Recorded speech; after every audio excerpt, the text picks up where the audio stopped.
Hello welcome all. आज हम लोग क्लास 11th के चैप्टर इलास्टिसिटी के एनसीईआरटी एक्सरसाइज के क्वेश्चन नंबर 6 को सॉल्व करने जा रहे हैं। ठीक है, चलिए देखते हैं question number 6।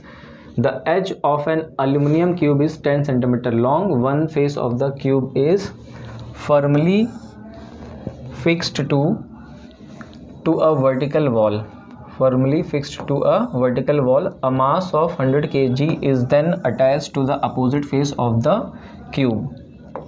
The shear modulus of the aluminum is 25 gigapascal दे रखा है. What is the vertical deflection of the face? ठीक है, तो क्वेश्चन कुछ यूँ है कि हमारे पास एक एल्यूमिनियम का क्यूब है जिसकी साइड कितनी है 10 सेंटीमीटर. ठीक है, चलिए सबसे पहले हम लोग एल्यूमिनियम का क्यूब बना लेते हैं. और ये इसका एक फेस कहाँ पर है, फिक्स है, वर्टिकल वॉल पर फिक्स है, वर्टिकल वॉल पर. तो लेट सपोज ये हमारे पास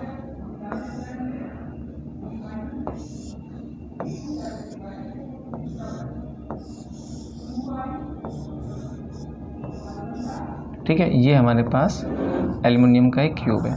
ठीक है, जिसका एक फेस इसके साथ फर्मली फिक्स है. मान लेते हैं ये वाला फेस फर्मली फिक्स है. ठीक है, ये वाला फेस फर्मली फिक्स हो गया. ठीक है, और उसने बोला है कि अपोजिट फेस पर हम लोग ने 100 kg के मास को अटैच किया. तो अगर ये वाला फेस फिक्स है तो इसका अपोजिट फेस जो है वो ये वाला फेस है. यहाँ पर हम लोग ने क्या किया, 100 kg के मास को अटैच किया है. अब 100 kg का मास का वेट कितना होगा, 100 kg इंटू 10. ठीक है, तो इतना वेट एक्ट कर रहा होगा वर्टिकली डाउनवर्ड डायरेक्शन में इस एल्यूमिनियम के क्यूब पर. इससे क्या होगा, इससे एल्युमिनियम का क्यूब कुछ इस तरीके से डिफ्लेक्ट हो जाएगा. ठीक है, कुछ इस तरीके से डिफ्लेक्ट हो जाएगा. फाइनली सिचुएशन कुछ ऐसी आएगी. ठीक है, तो वर्टिकल से वो कितना डिफ्लेक्ट हो गया है, बेसिकली इतना एंगल ये डिफ्लेक्ट हो गया है. ठीक है, और थीटा को याद करिए, जब एक एंड फिक्स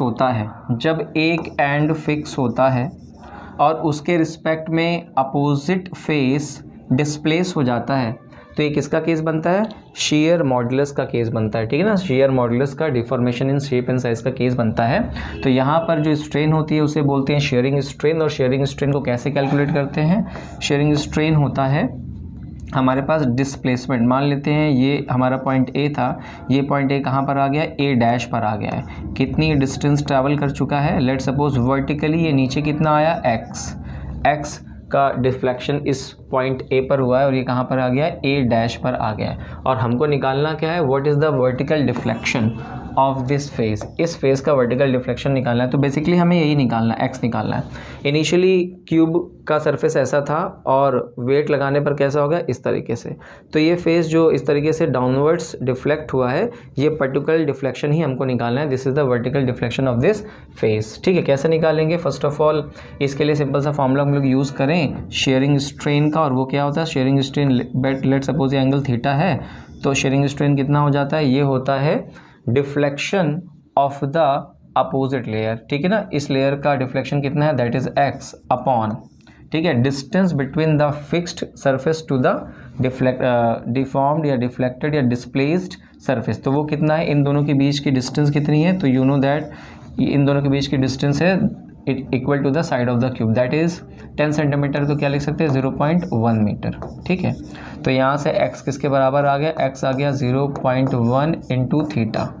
ठीक है, थीटा यानी शेयरिंग स्ट्रेन. ठीक है, अब ये थीटा कैसे निकलेगा, तो चलिए थीटा निकालने के लिए हम लोग चलते हैं हुक्स लॉ पर. ठीक है ना, हुक्स लॉ क्या बोलता है कि within elastic limit stress is directly proportional to strain. ठीक है ना, यहाँ पर क्या हो रहा है, शेयरिंग स्ट्रेन हो रहा है, तो जो स्ट्रेस होगा वो शेयरिंग स्ट्रेस होगा. तो क्या लिखेंगे, शेयरिंग स्ट्रेस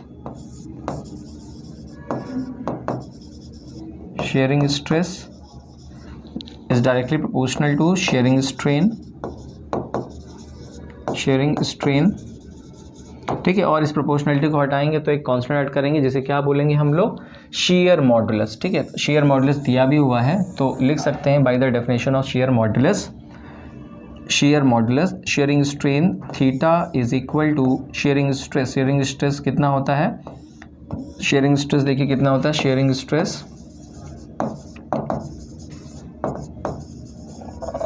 स्ट्रेस होता है वो फोर्स जो सरफेस के टेंजेंशियली लग रहा है, अलोंग द सरफेस लग रहा है. तो कौन सा फोर्स है ये वेट ऑफ द ऑब्जेक्ट, ठीक है, W is equal to M into g, ठीक है, weight of the object W upon, ठीक है, अपॉन, और इस सरफेस का एरिया, इस सरफेस का एरिया कितना है, क्योंकि इस सरफेस का साइड कितना है 0.1, ये भी कितना है 0.1, ये भी कितना है 0.1, तो एरिया कितना हो जाएगा, एरिया हो जाएगा 0.1 इंटू 0.1। स्ट्रेस का फॉर्मूला क्या होता है, स्ट्रेस का फॉर्मूला होता है फोर्स अपॉन एरिया, और शेयरिंग स्ट्रेस के लिए कौन सा फोर्स लेंगे, टेंजेंशियल फोर्स, तो टेंजेंशियली लग रहा है और उस सरफेस का एरिया जिस सरफेस पर ये लग रहा है, ठीक है। तो शेयरिंग स्ट्रेस कितना हो गया हमारे पास, शेयरिंग स्ट्रेस हमारे पास हो गया, shearing stress is equal to W upon 0.1 into 0.1, ठीक है, मीटर, और ये भी मीटर में, ठीक है, और W हमको पता है कितना 100 इंटू 10, तो इसको यहीं पे सॉल्व कर लेते हैं शेयरिंग स्ट्रेस। तो shearing stress is equal to W कितना 100 इंटू 10, तो 100 इंटू 10, और नीचे कितना है 0.1, तो उसकी वजह से भी यहाँ पर 2 0 और आ जाएगा, तो इसे 1000 कर देते हैं। तो शेयरिंग स्ट्रेस हमारे पास आ गया 1 2 3 4 5 10 टू द पावर 5 न्यूटन पर मीटर स्क्वायर, ठीक है, ये आ गया। अब इसकी वैल्यू यहाँ पे सब्स्टिट्यूट कर दें, तो शेयरिंग स्ट्रेस हमें क्या मिल गया, शेयरिंग स्ट्रेस हमें मिल गया theta is equal to shearing stress upon shear modulus, ठीक है, दैट इज़ जी, ठीक है, जी ईटा जैसे भी आप रिप्रेजेंट करना चाहें।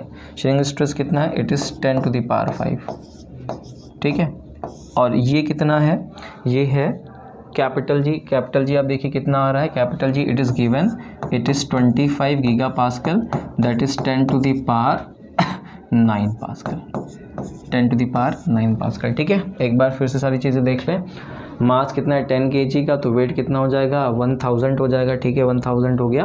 कितने एरिया पर रखा है 0.1 के एरिया पर लग रहा है, तो 0. ये आ जाएगा, तो 10 टू द पावर 3 और साथ में 2 ये 10 टू द पावर 5 आ जाएगा। यहाँ पर हम लोग रख दे वैल्यू, तो कितनी आ जाएगी 25 इंटू 10 टू द पावर 9, ठीक है, तो 10 टू द पावर 5 और ये ऊपर जाएगा, तो कितना बचेगा हमारे पास फाइनली